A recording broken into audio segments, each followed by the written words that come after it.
Welcome to this series of videos called ERP II Benefits Realisation. My name's Andrew Norton and I'll be exploring some of the key issues facing organisations looking to implement an ERP II system. The insights revealed in this series of videos draws upon findings from a number of published sources. Firstly, this book entitled ERP II Implementation Delivering Benefits Realisation, and secondly, peer-reviewed journals and conference papers. This session is called the Implementation Lifecycle and Resource-Based Investments. In order to realise the desired benefits in an ERP II implementation, the individual implementation phases are examined. The first question we need to ask is, how do we organise our implementation efforts? Unlike traditional ERP implementations, successful implementations of this nature require resources to be allocated at specific phases of the implementation.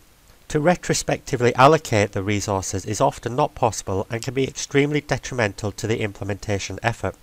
Issue 1 relates to segmenting the implementation. The implementation lifecycle consists of 4 phases: the chartering phase, the project phase, the delivery phase, and the onward and upward phase. This gives us defined points to take action where necessary. Issue 2 relates to the fact that problems can arise at any phase of the implementation. These can be isolated to specific lifecycle stages. Issue 3 relates to the fact that to realise benefits we need to plan ahead. We can see in the following table that benefits can be planned at different lifecycle phases. In the chartering phase, benefits need to be planned for. This is the ability to effectively identify and emulate planned outcomes of a project and explicitly stipulate the means by which they will be achieved. In the project phase, it is not just one point in the phase of the implementation, but a series of reshaping activities. In the delivery phase, the planned benefits all need to be monitored, and in the onward and upward phase, it is important to build for the next generation of enterprise systems and exploiting the life cycle of the current system.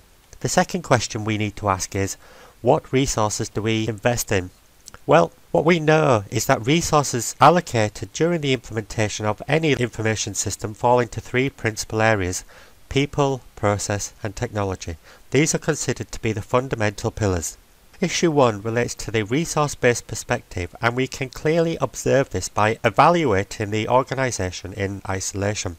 In terms of the resources invested by the organisation, people-related investments are the complementary resources, which are concerned with staff members and supplier consultants. Process-related investments are the newly introduced customer-facing business processes. Technology-related investments and issues concerned with support of the system and portal integration. Issue 2 relates to the fact that each resource base needs to be considered in isolation.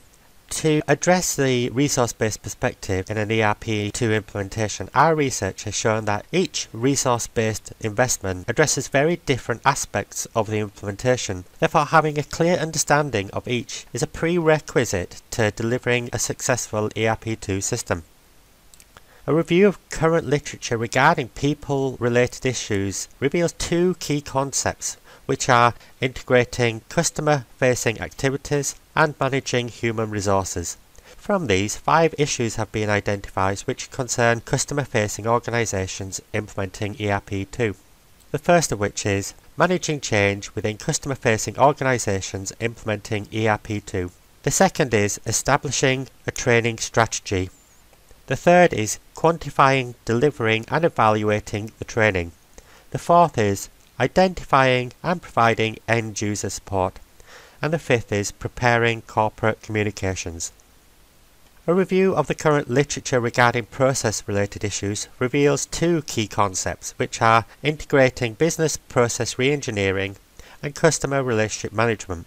From these, 5 issues have been identified which concern customer-facing organisations implementing ERP II. The first of these is the formulation of the project team.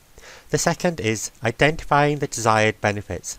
The third is identifying stakeholder involvement. The fourth is undertaking the design and finance blueprint.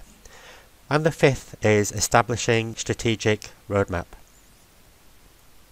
A review of current literature regarding technology-related issues reveals 2 key concepts, which are techno-change management and stakeholder relationships. From these, 5 issues have been identified which concern customer-facing organisations implementing ERP2. The first is vendor selection. The second is portal integration. The third is knowledge and content management. The fourth is system maintenance. And the fifth is project governance. Thank you. The next session is the phasing of critical success factors.